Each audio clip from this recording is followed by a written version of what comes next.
Yeah, so friends, today is Saturday, 8:30 p.m. in Indian Standard Time. So we are all here for this mega webinar series, which is named as the Saturday Manufacturing Talks. So on behalf of Center of Excellence in Advanced Manufacturing Technology, I would like to welcome you in this mega webinar series. The purpose of this, the webinar series is to disseminate knowledge and create awareness in the fields of, the advanced manufacturing. What sort of research is going on in different academic institutes? What is the thought process of the industry people? How they can these, the modern topics can be implemented in the manufacturing domain. So all these things are getting discussed every Saturday, 8:30 p.m. And we are very fortunate to have eminent speakers across the globe from academia and from industry. And today is the 29th week, and we are planning to take it forward further.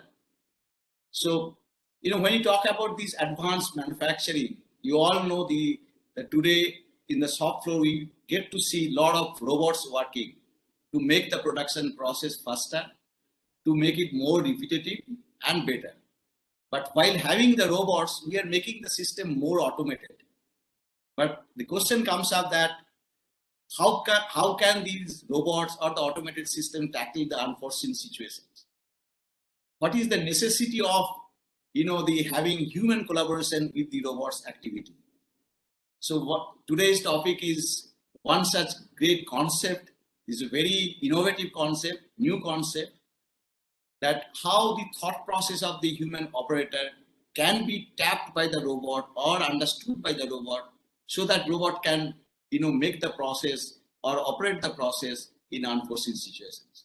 So the brain computer interface and control of manufacturing robots, specifically in the fields of the welding. So today we'd like to hear on this the interesting topic from a person who is the pioneer in this, the field.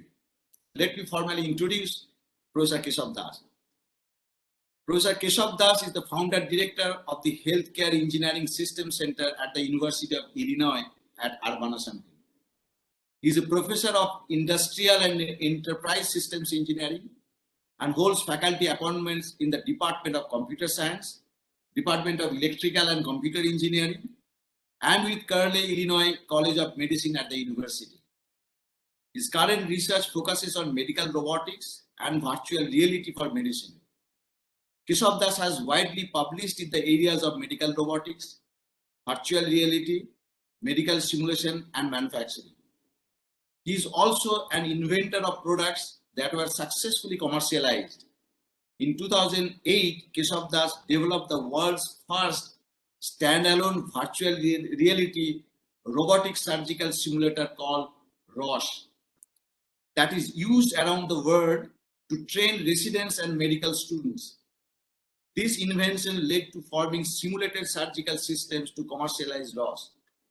Before joining Illinois, Kesavadas was a professor in the Department of Mechanical and Aerospace Engineering at the State University of New York, sunny Buffalo,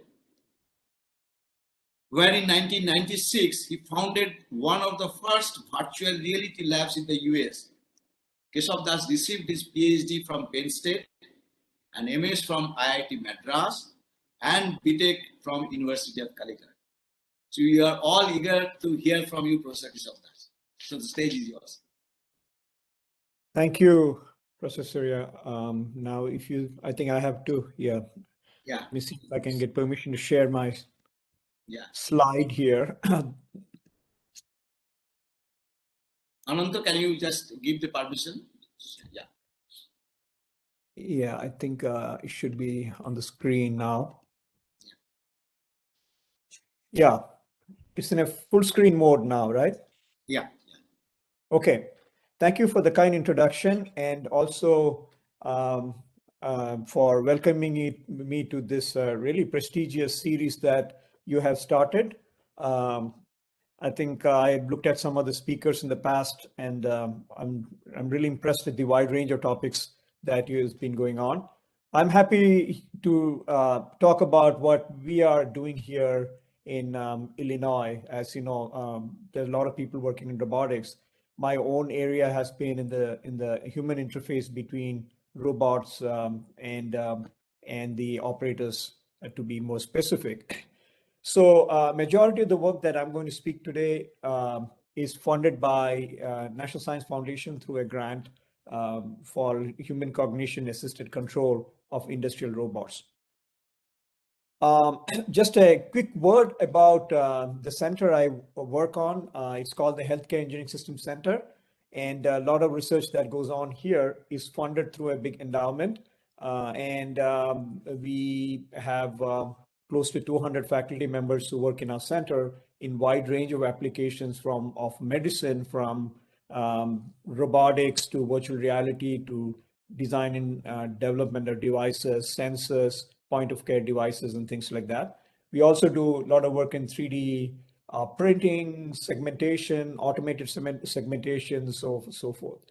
My purpose of just showing this is if there are students who are listening today and who are interested in these spaces and would like to apply for a graduate program, postdocs, and so on and so forth, we are always looking for collaboration and students to come. So I want to give you a big overview of what our center is.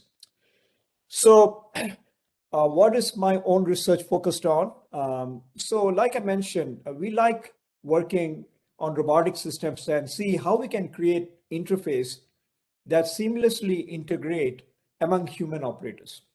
That's going to be one of my main focus. And today we apply a lot of different tools. We are applying AI, machine learning. We are looking at how virtual reality kind of interfaces can be integrated. This has been one of my pet topic for over 25 years. You wouldn't believe it, but even in the early 90s, when I was doing my PhD at Penn State, my topic was to see how virtual reality can be used to control a robot in a nuclear waste site. Later on, I ended up developing a robot for die polishing and die grinding, again, using virtual reality and computer vision and using neural networks. So, we talk about AI today, but AI has been around for a very long time. And the concept of some of the neural network, we have been working on for 25, 30 years. But I must admit that with the computation power today and the size of the work and the data sets that you are applying in machine learning, it has become much more powerful today than it used to be in our generation. But we have been there and done it before. So that's what my point is. So in our center, we make devices like, for example, on the left-hand side, showing you is a breast biopsy needle. This needle can, as it goes into the breast, it can recognize tumor. On the right-hand side, what I'm showing you is the ROS simulator that was mentioned earlier. This is actually a standalone system where a surgeon can sit and practice to do surgery, a lot of complicated procedures before they actually sit on a real console to perform robotic surgery. This is the first simulator that was ever developed in my lab.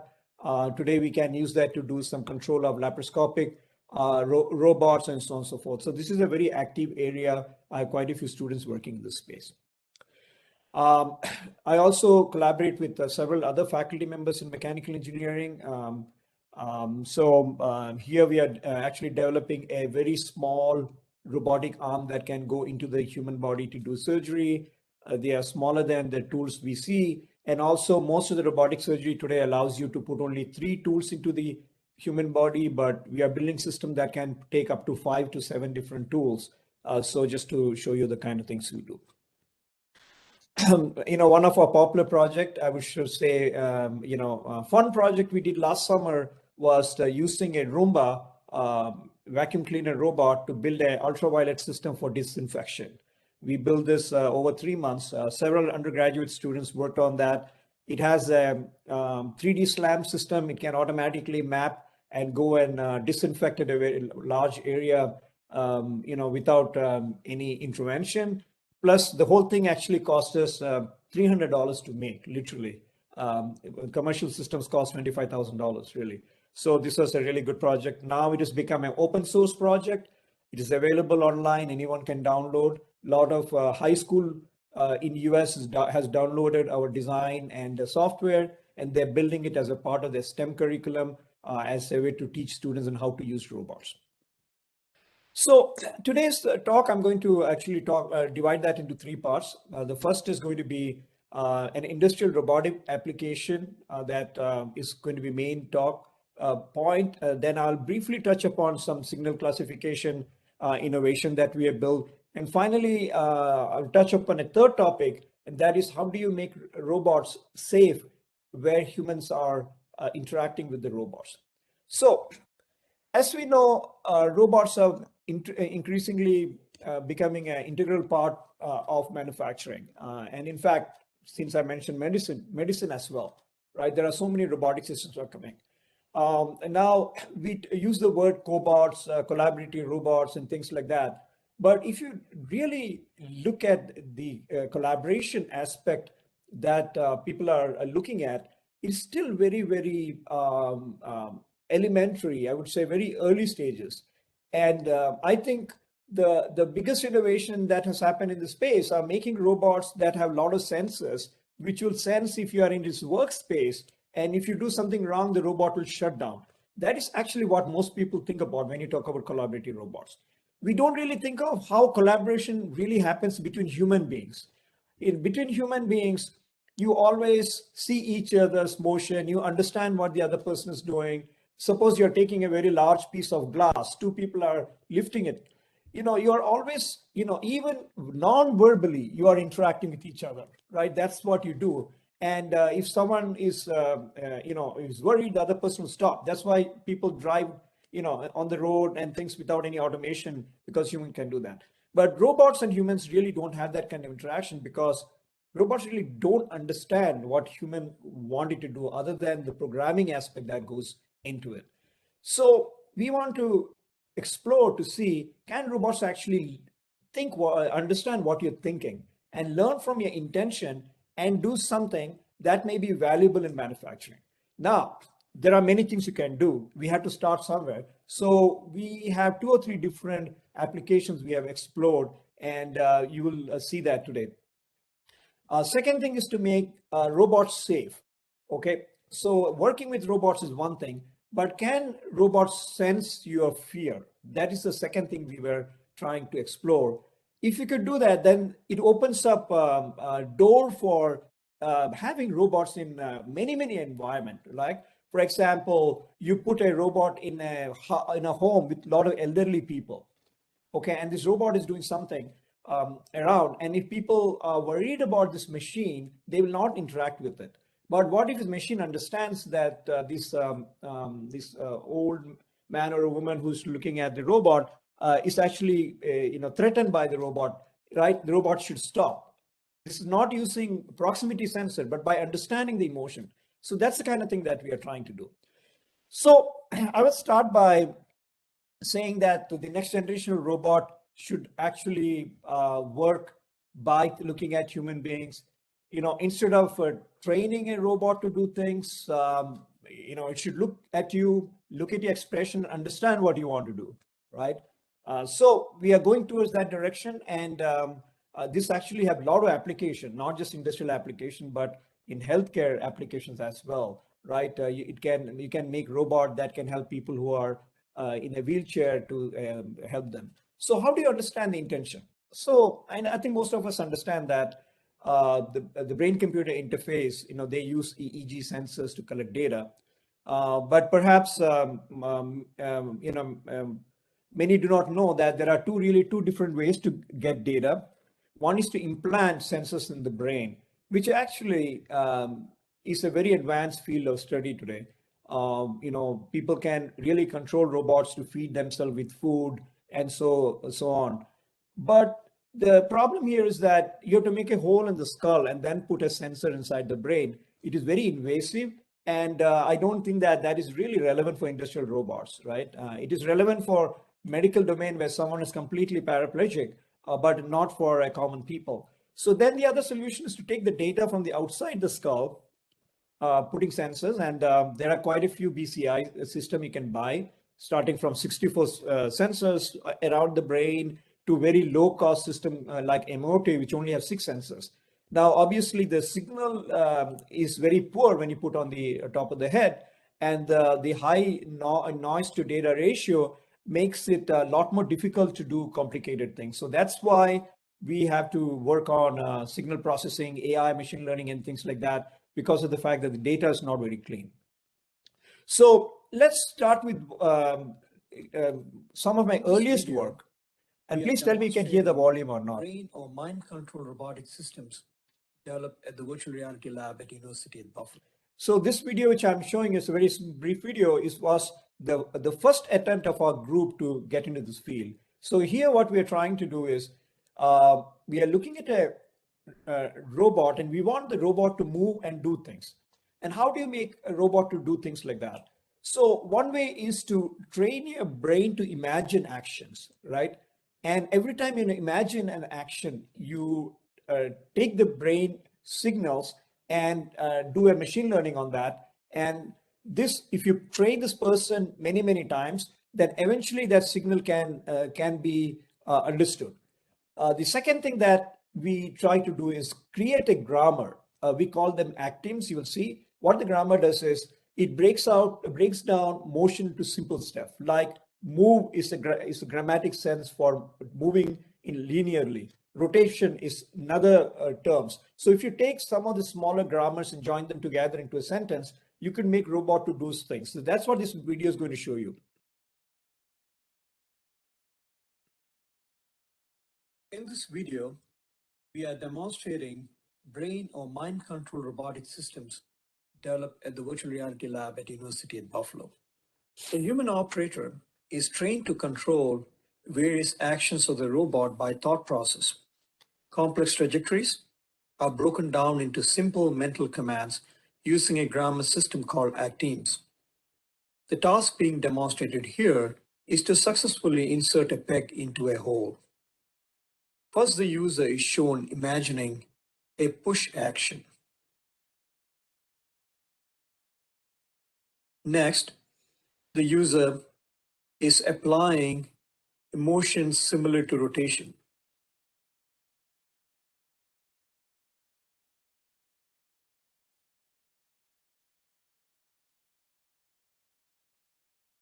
Finally, by combining these two basic motions, the task is completed successfully.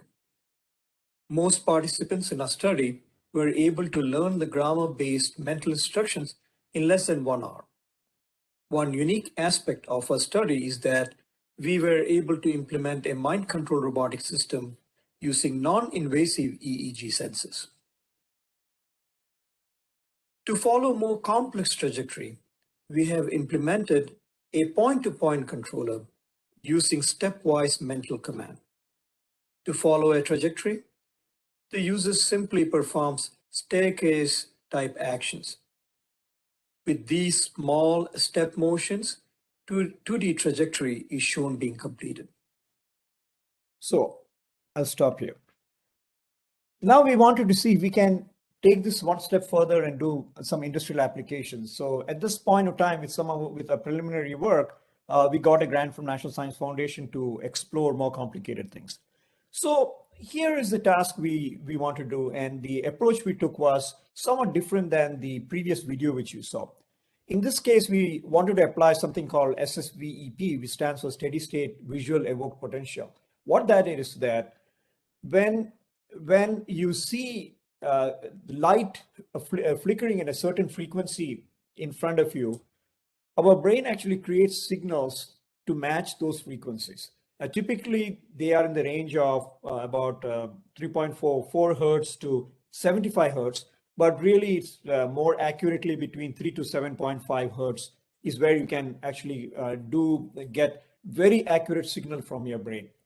So this is a thought we had, and it's a very simple idea, but it actually works. So here what you see, A, B, C, D, E, and F. So A is actually a block that you're going to weld. Now, there are many places you could actually weld, right? There is the vertical, horizontal. So the robot doesn't know which path it has to take for welding. So it turns out in this particular case, C is the answer. That's where you want the welding to happen, right? So the way the system is set up, and I'll show you some videos, is that the person who is looking at this scene, and a computer vision actually finds all of these edges, and then it creates this SSVP signal, and it shows you on your computer screen. And the operator knows that C is the correct answer. So once the C starts blinking, then operator focuses on that one, and then the brain automatically sends a signal that now can be converted into a robotic motion. So I'll show you that. So for doing that, what we did was we set up a virtual robotic setup. So what you see here is a KUKA robot with a welding gun, and on the right hand side, you see on the screen is actually simulated welding that is happening. So it's a good setup. You don't have to go to the shop floor to test and so on and so forth. So this is where we wanted to do our test pattern. So on the bottom, you see there's a piece lying. That's the piece we want to weld. Okay. So now you'll see this actually in action.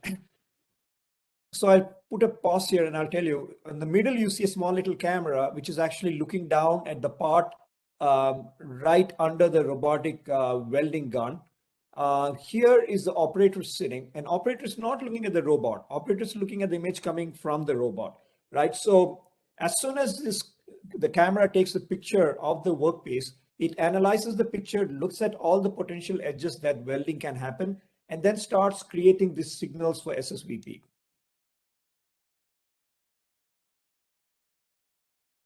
By the way, there's no audio, it's just video. So the analysis already happened, and now it has actually gone and shown all the signals. And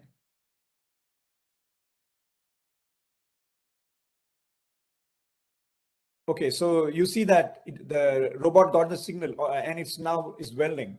Okay, so it was actually able to pick up that signal, and you see the kind of signal that was actually provided to the robot, to the computer screen that the operator is looking at, and each one of them has a different frequency. So if you focus on a certain frequency, then the robot knows, well, that's the edge here he's trying to weld. So now I know I can do, and then the path planning is done automatically. Is not really the contribution here. The contribution is robot understanding which edge needs to be welded.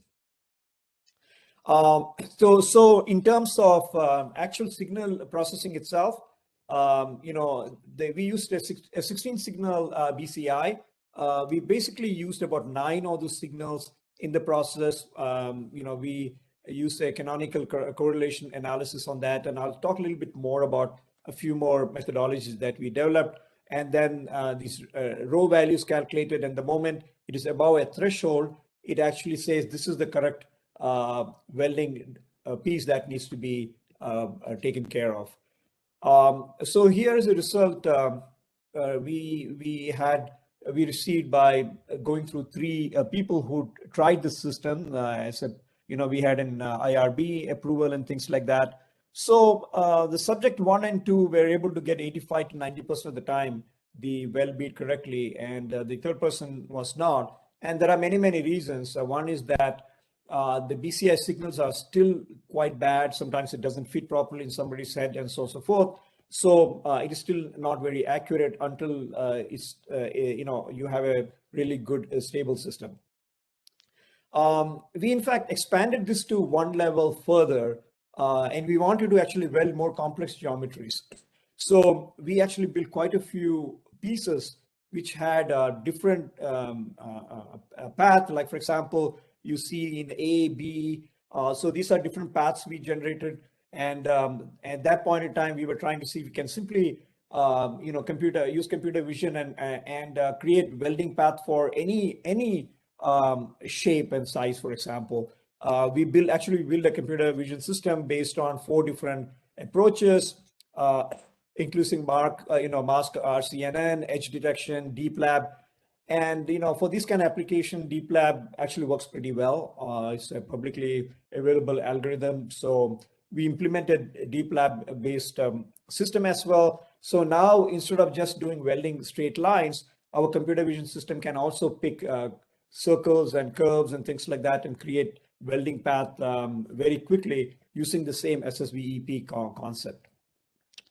Let's go to now a second application that we were working on. And here the goal was to see if you can make a robot pick up defective part from a conveyor.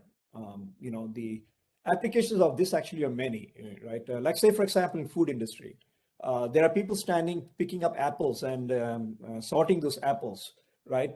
So it is actually a very fast process. The apples are going in the conveyor and they have to constantly look at apples and pick up the right apple, wrong apple, and take the bad apple and throw out good apple. Best apple goes to one, second best apple goes to another. This is actually a real application.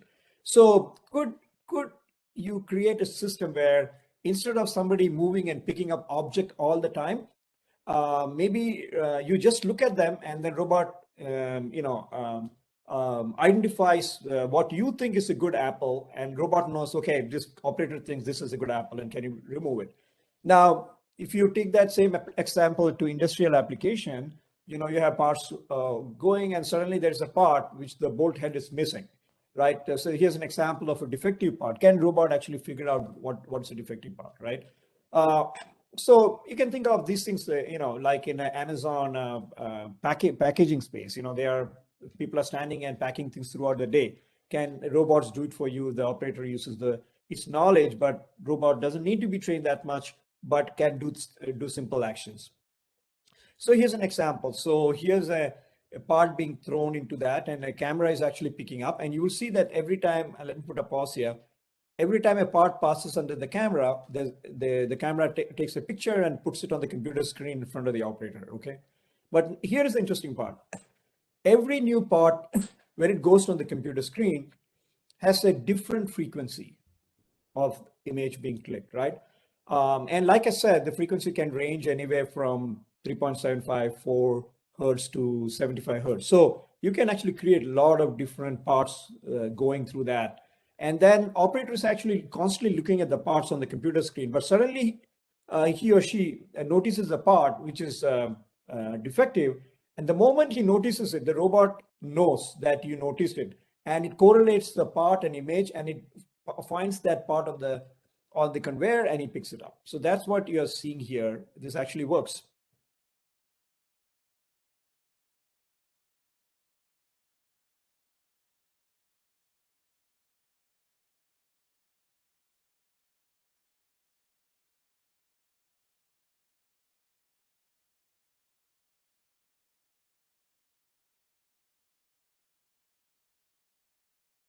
There it goes. It picks up the part which has no bolt head, and so it throws it away. Okay, so like I said, it's not actually based on computer vision. It's really based on operator picking up a bad part, right? So this actually works pretty well. Maybe I'll show you one more time. You see the first part is good. The second part is good. And the third part is good. I think the fourth one in this. So in the study that we did, we had a person standing and putting these parts randomly. So the study subjects who were wearing the BCI device actually did not know. So the fourth part, which is flowing down, is the one which is a defective part. And so this thing has come up, and the robot actually goes and tracks it and picks it up. So let's continue. There are,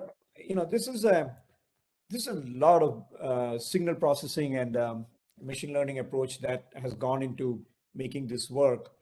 We actually tried at least 7 or 8 different algorithms to work. The one that worked the best for us was is something using a convolutional neural network, which we call CNN-CAA, which is a combination of canonical correlation analysis and CNN. Again, the similar signals from the brain is taken, about 8 or 9 signals, and if nothing happens, if the idle state is below a row value, then robot doesn't do anything. But if it fires a signal, then it knows that it is supposed to go and do something. We also developed a slightly different approach, which combined the CNN and CA, where we had signals on the top is the EEG signal, and in the bottom is this CNN with a reference signal. And this is trained to give the kind of output that we want for different frequency that is possible in our experiments. So here you see the experiment where each row is for each person who took part in the study. There are like 2 defective part out of the 10 part it goes, and if you can pick those all 2, then you have 100% success. But if not, if you might also have false positive, that is a part is not defective, may have identified as a defective, and so the greens is identified correctly, but if they're orange, it means that it's a false positive. Here's a comparison of the multiple algorithms that we tried here. So you see that the CNN CAA is generally very good. It gave almost 96% accuracy. But if you look at 5 subjects, the classification, accuracy itself varied significantly between subjects. So it's still a long way to go.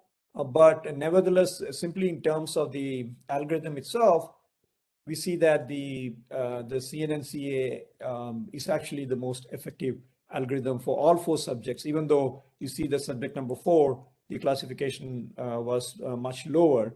But the subject 1, 2, and 5, the subject 5 was almost close to 100% accurate for every single study, means got the 2 part out of 10 every single time. So it's actually quite encouraging that we are able to do that in this application. So we also wanted to see what algorithms exist for SSVEP, and there are 1 or 2 algorithms that is most popular, but most of them combine linear signals to come up with an output from multiple sensor sources. But really, the signals are not linear. So we actually developed an algorithm which we call the CoEAMT model, shown here, which actually takes nonlinear signals, and then we do signal processing, and then we train the system. The other approach, which I mentioned, which is actually what is currently a state-of-art model, is called TRCA. So TRCA approach is used widely. There are whole data sets available online that you can download and test. So we compared our results with actually very large data set, about 50 subject data sets. So what we see here is a comparison of the data set. This is something that we published in a journal recently, Transaction Neural Systems. And we saw that our approach, especially in a very small time window, actually is 1 second time window, where you need to pull up this SSVP information. And we compared the TRCA with the CoEAMT approach that we developed, and we see that it's actually better. In some cases, is significantly better than the traditional technique used for pulling up the SSVP signal. All of these data sets and the algorithms are there in the GitHub. So if you're working in the space of BCI and would like to download and test our data, at the end of my presentation, I have the GitHub repository link information. You feel free to download and test it yourself. I want more people to use this system and benefit from that.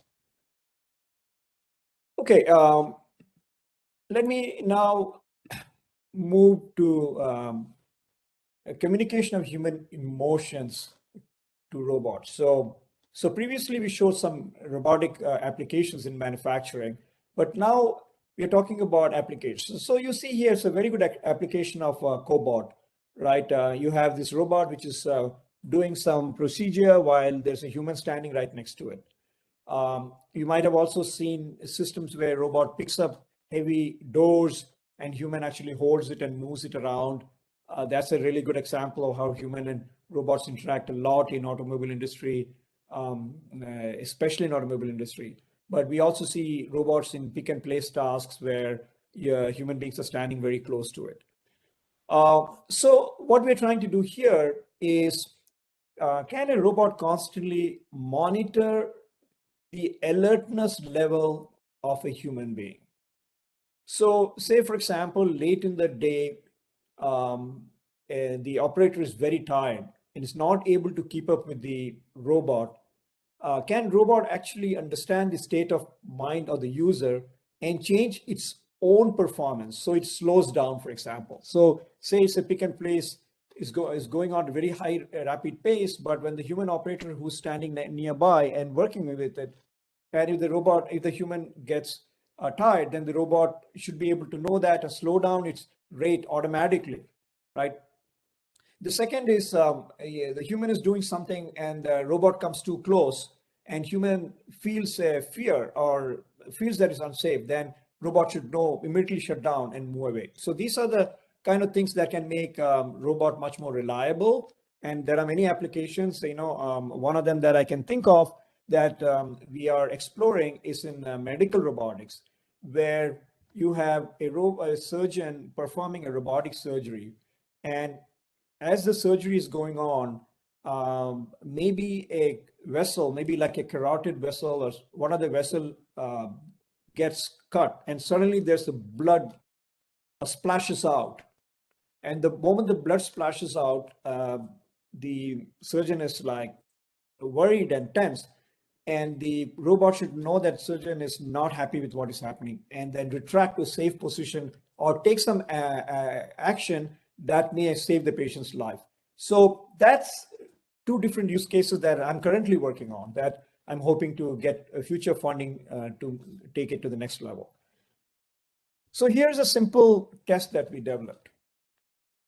The test consists of a robot which actually keeps moving. So it moves like, it's a 200 milliseconds, it goes down and then it stays for a few seconds, then it goes up, then it goes down. And then what happens is that after 900 milliseconds, the robot does something crazy. Okay. And when it does crazy, the operator who's sitting there, they have actually not been told what is going to happen, right? So they are wearing the signal BCI and they're just watching this robot do things. But if something happens, we want to capture the emotion of the person, okay? And then if you capture the emotion of the person, then immediately robot should shut down and move to safe space. That is what we are trying to do. And like I said, we want the actual pure emotion of the person. So we don't tell them what the study is. We tell them just watch this robot, okay? We are not told them anything else. So they come and sit, they're very innocent, they're sitting and they're watching, and all of a sudden something happens and boom, their signal in the brain is like going crazy, right? So that's the thing we wanted to test. So here's an experiment I'll show you.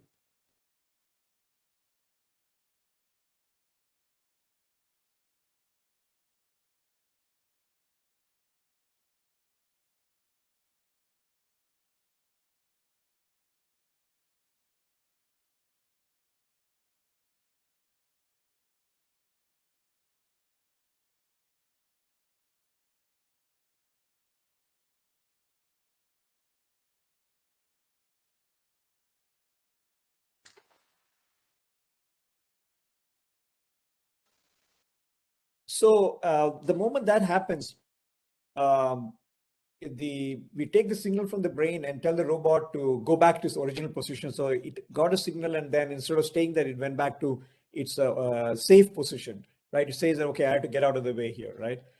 This actually is very good experiment because every subject we had, I must mention that most of them were undergraduate students, they were sitting who took part in the study, and every time we got it right because it is really, if you were sitting next to it, you will actually see it. In the video, it's not that good. But when you're standing in front of the robot, the noise it makes, it actually is very effective.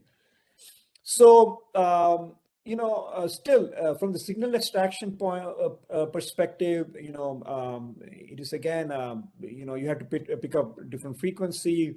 We picked up 1, 2, 3, 4, 5, 6 different combination, and we had to play around with different combination of signal to see where do we actually get the most correlation with the signal happening. So basically, we look at the power spectrum density, and we applied 3-4 different well-known SVM classification techniques, logistic regression. We also tried different combination of channels like FP and F2, FPF, F2, T3, T4. We tried various different combinations to see which combination actually provides the best signal combination here. And we can see the signal. If you do correctly, this is the signal which you get. After 10 seconds, you see that everything's fine, then signal actually shoots up. So this is real data that we get from different applications. So you see 2 or 3 different approaches, different combination of sensors, F1, F2, and so on and so forth. And you see the SVR, in most of the trials actually gave a pretty good result, classification results.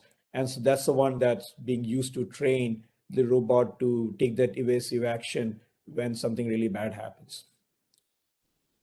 Evaluation, we use something called a Fox-Mallows index that is used for this kind of classification techniques.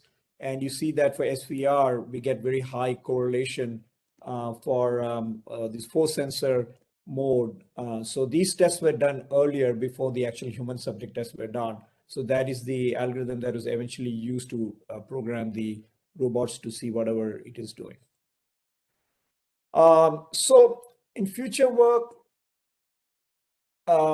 we want to look at more types of applications where human intentions are passed on to the robot. Like I mentioned, robotic surgery is one area we are looking at.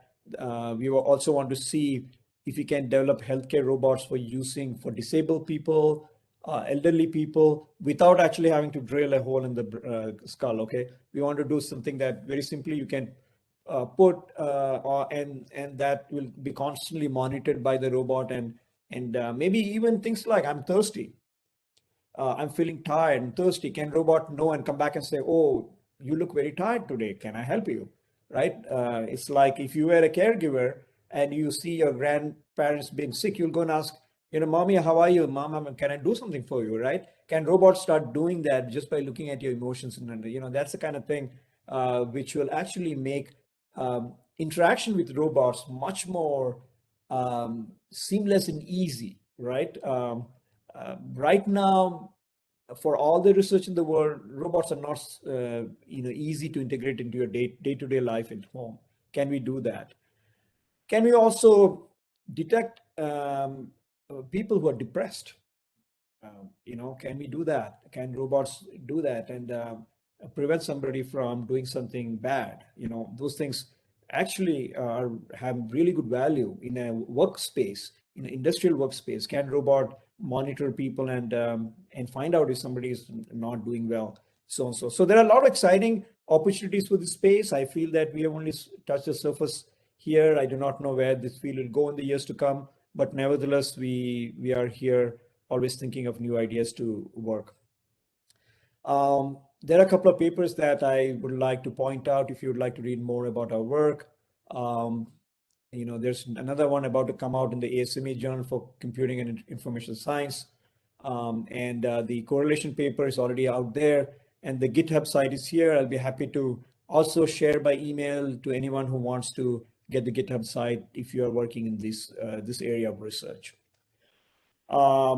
Finally, I want to acknowledge some of my students who really contributed to this work. Pramod, he did a PhD in the space. Yao Li, these are 2 of my PhD students who did majority of the work you saw today. Patrick Wong is a graduate student who did his master's, and had quite a few undergraduate students who have been working. Even now they work in the lab.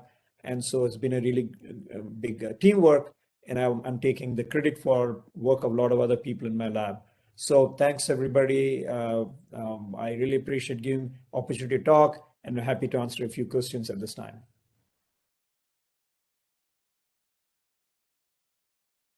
Thank you, Professor Kesavadas. It's a really wonderful lecture, and you have given us, there's so many examples.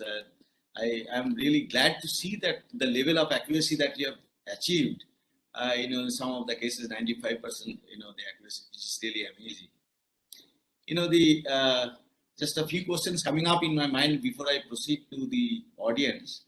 Like most of the cases, you are using the deep learning the methods. Yeah. So, how difficult it is to capture, get the data, and train them in the supervised mode. Is there any possibility of getting it done by self-supervised learning concepts? Um, so, from the signal processing perspective, still there is a lot of signal processing that needs to happen, right? So that's why some of the deep learning techniques you're talking about having completely unsupervised learning, right? Yeah, I think that if you have a lot of similar classes, if you have worked on it, I think we can start developing. But we need a much larger case and larger data set before we can do that, right?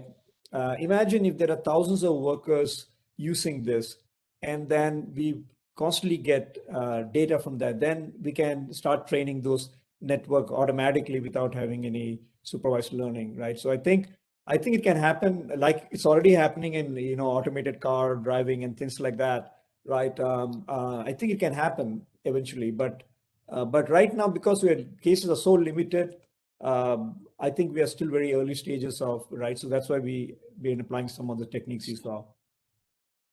Just one more question coming up in my mind, because you have shown the examples of, the welding. Is there any specific reason to apply the BCI in the welding operation? I have to go back and think why we took welding as an example, to be very honest. I think the reason I took welding was because it was a very simple example, right, for manufacturing, because a lot of manufacturing is very complicated, right? Welding is actually one of the simple example. That's one. Secondly, I was thinking that robots in welding requires a lot of pre-programming, right? Most of the welding you see in automation, people have spent months and weeks programming it, planning it, because they are used in high volume cases, right? So robots is not used as much in low volume welding applications because the time required for part planning and getting everything correct. So my thought was, what if we can use an expert welder who knows how to do manually and learn from that person's thinking process, and then robot can go and weld.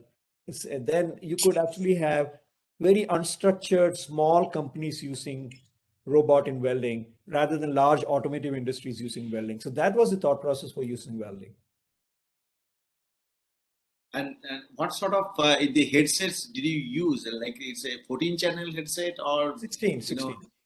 16 channels? Yeah, I can send you, if you're interested, the name and brand that I've used. Yeah, because we are also just started working in this field, so I'd like to know more about that. Yeah, 16 channel. We also have a 64 channel, and which we mostly is used for rehabilitation work, not for manufacturing. And a 6-channel emotive, which is very early thing we use, but I think for practical purposes it's not good. You can't do much with it. There are some questions in the chat box. Okay, so let me see if I can, maybe stop sharing here. Okay, so I can go to, is it Q&A? Oh, okay. Yeah, you just come out of this, Yeah, I'm seeing there are a lot of questions. Do you want to moderate and ask specifically which question to answer? Okay. So one of the questions is that what is the time gap between getting brain signal and understanding the task? Okay, so the SSVB signal, the implementation we did is instant. Okay, so which means that in milliseconds we can actually get the signal and convert that into. So there is really no post processing and all that in these. By the time we reach the human subject study, right? Is that the question? So there is no like 2-minute gap for doing that. What you saw in the video is in real time. Now, of course, there is the time for signal processing and all that. So when you say real time, it is manufacturing real time, but it's not, in real time in the sense that there is still some computation time involved. Yeah, another question is that the how effective the wearing the the sensor helmet as compared to the facial recognition or the eye movement tracking? So eye movement tracking, we actually did look at it, right? Actually, even with the EEG sensor, you can get eye movement tracking, right? Because some of the sensors you can take for eye movement tracking. So we have actually seen these kind of questions being asked by people who review our papers and proposals, right? Yeah, eye movement tracking could be used for very accurately identifying a lot of the tasks that we are doing, right? Probably even better than taking EEG and brain signals. Okay. But I still think that the value of automatically understanding what a person is looking, as opposed to manually looking at signal of, what do you call it, the muscle movement, is two fundamentally different way of looking at it. So even though eye tracking may give more accurate performance, but eye tracking is more a muscular thing, while here we are actually taking the brain's automatic recognition, which is a fundamental different concept, right? So that's why we have separated that. I had a student who looked at eye movement and some other, I get questions like this: why do you have to do that? Why can't you look at gesture? Or it's true, there are many other ways to pass the same signal. But our goal was to see if we can use this signal to do something more complicated that's never been done before. Yeah, to some extent, similar question like is there any work by your group on detecting the pain through the EEG signal when a person is hurt by some sharp objects or something? Yes. Like so I have a completely another line of publications that's in haptic-based rehabilitation. And what we did there was, this is for stroke patients. We have a haptic pen that guides you to write and do things like ADL activities. I'll be happy to send a few of my papers in that space. And a sequence of study which we did was, we had these people wear the BCI and then use haptic pen to do some task. Now, if somebody gets too tired while doing, if you're a stroke patient, your abilities are much more lower. What if your hands start paining while doing things? Then we can take this mental load on that and reduce the haptic force of the robot. So we had a couple of papers on those. Actually, there's one that just came out last month in the Frontiers for Robotics journal as well, that space. So yeah, it was not necessarily pain, but it was looking at the stress. So one question is there in the student's mind, like when robot is reading the mind of the operator, and all of a sudden if the mind of the operator gets changed or diverted, so how does the robot tackle this sort of situation? Oh, yeah. So, it's actually a very good question. It's actually a very good question. I mean, human brain is never steady, right? And nobody can, this is like sitting and doing yoga for 60 seconds. Can you actually, just focus, they tell you just focus, and you can't focus, right? But yeah, so that's a real question, right? But actually I would like to say something interesting here. That your mind might be wandering away and doing things, right? If your goal is to find that, that's itself a goal, right? To say this person's mind is wandering away is actually a goal, right? Like, say, for example, you are a pilot, you're doing some very high stakes work, and if your mind is straying away to the right moment when you're supposed to make a decision, the system can beep and say, hey, focus on this, you're going to do something in the next 10 seconds, right? So I think there is value in a high stress area to understand what his brain is doing. But then on the other hand, you can separate people's brain wandering away and not being focused versus your brain having a stimulus which may actually be specific to something you saw, right? Like, for example, in a highly cluttered environment, if there is a red light suddenly goes off in the corner in a screen, say like a nuclear power plant, right?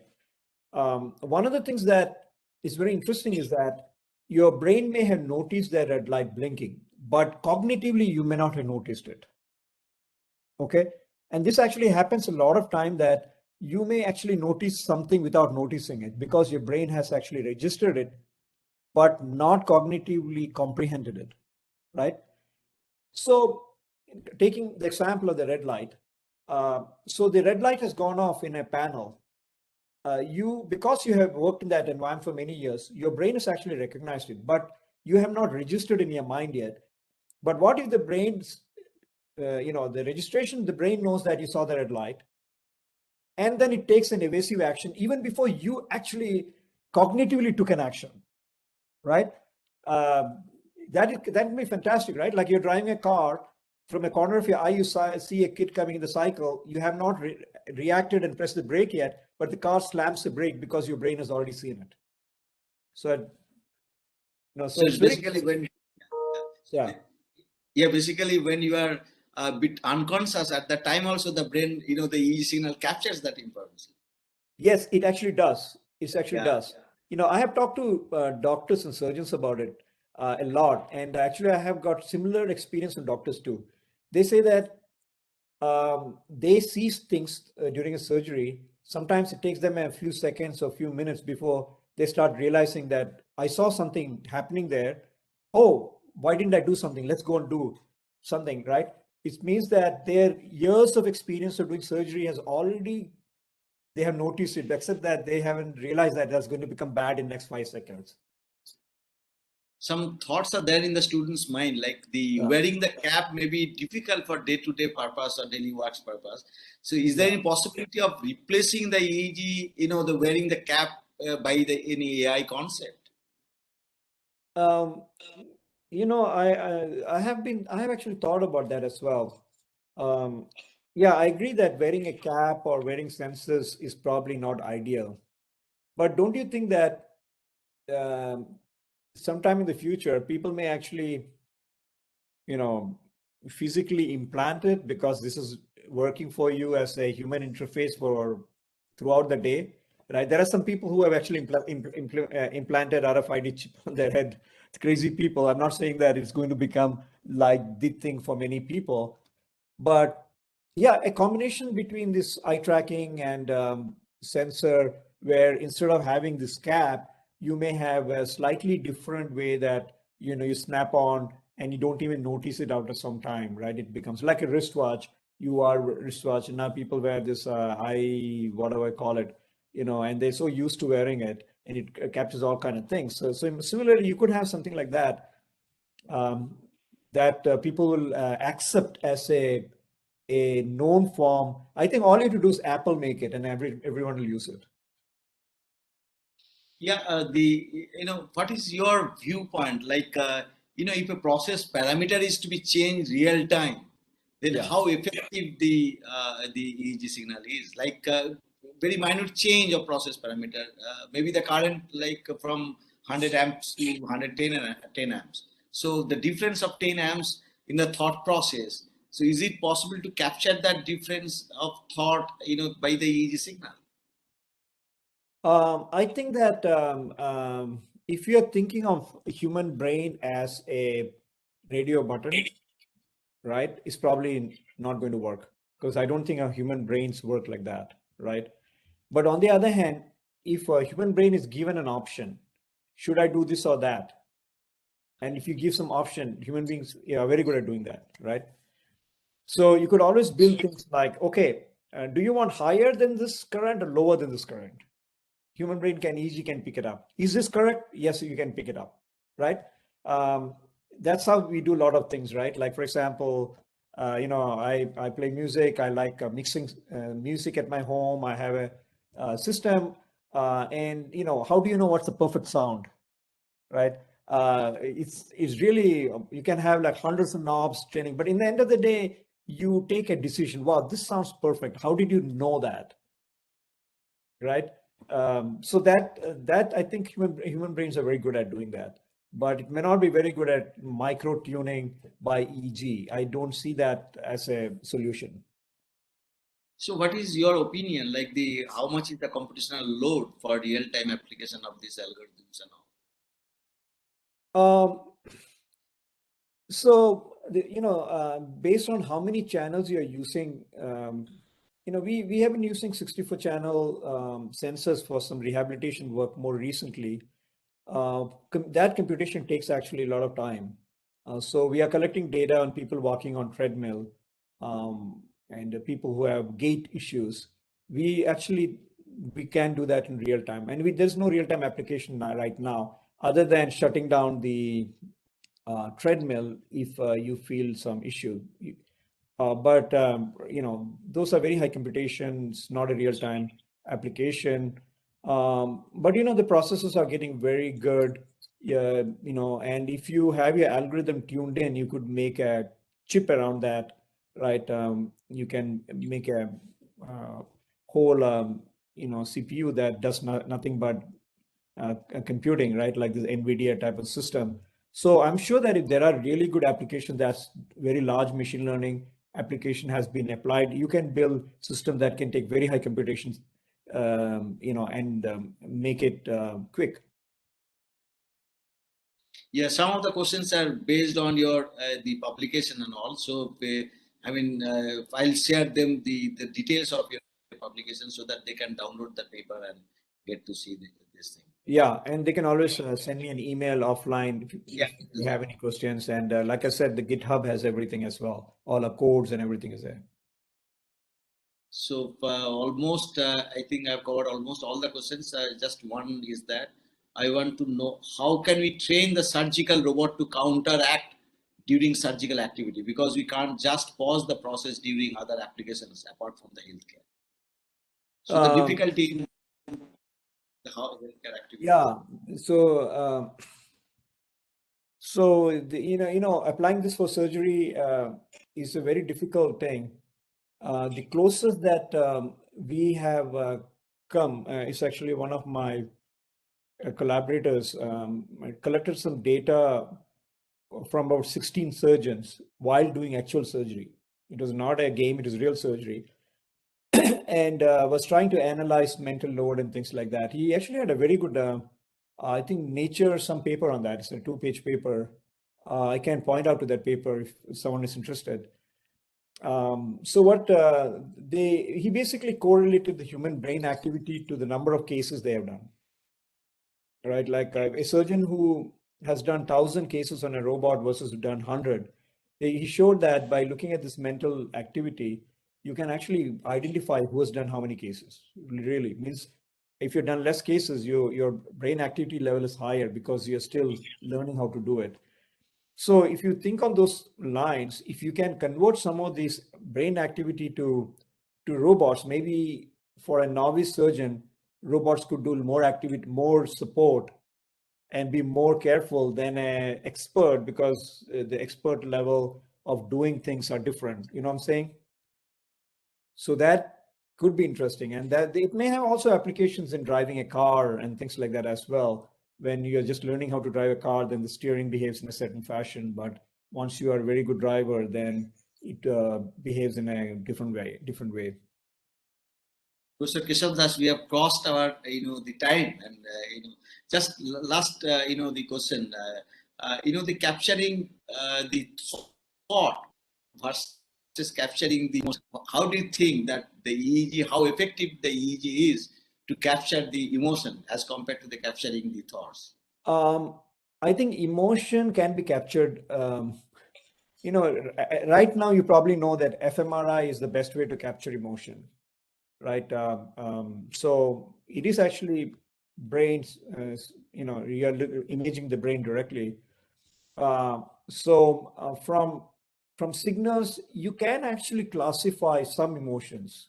Okay, like I said, emotions like fear, stress can be captured, but then human emotions are very broad, right? It can go all the way from fear to happiness. Can we classify all of them? I have to go back and look. Perhaps there are psychologists who have been trying to do that, but yeah, it's it's, if you can compare that with fMRI and and see if the data are matching, then I think you can use some EEG signals to do some classification on those lines. Yeah, that's true. But the problem of FMRI is that the implementation, like you can't take it to the, you can't, yeah. We can't take it anywhere. That's Exactly. exactly. Yeah. Yeah. So it's a really, I mean, wonderful talk and excellent talk, I must say, that everybody has, they enjoyed. You can see from the chat box that everybody has appreciated. And we'll be in touch with you for more, the interaction and all. I'll also share your publications, amongst the interested people who would be interested, that I'll just pass on to them. All right. Thank Professor, you so much. I will copy and paste and email you the actual title. Yeah. I'll get back to that then. Yeah. Thank you so much for your, the time, the wonderful talk. Yeah. I'd like to request. So I request Ananta to let us know about the speakers for the month of October.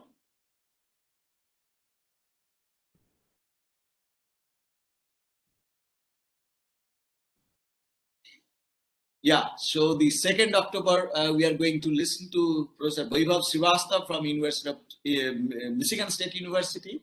Professor Srivastava would also talk about the human-robot collaborative search and rescue. We'll be listening to Professor Suhas Joshi from IIT Bombay on modeling machining of difficult to machine materials. Then Professor Satyendra Gupta from realizing the next generation additive manufacturing from University of Southern California. Then October 23rd, Mr. Dipankar Ghosh of Advanced Dielectric Materials and Applications in Manufacturing. Mr. Ghosh is from the 3M organizations. Then on 30th of October, the Arjun Malhotra, the co-founder of HCL Group, Mr. Malhotra will be talking about the scope and opportunities of entrepreneurship in product design and manufacturing. Thank you so much for all your presence, and we look forward to see you in the next, the Saturday, 8:30 p.m. in Indian Standard Time. Thank you so much.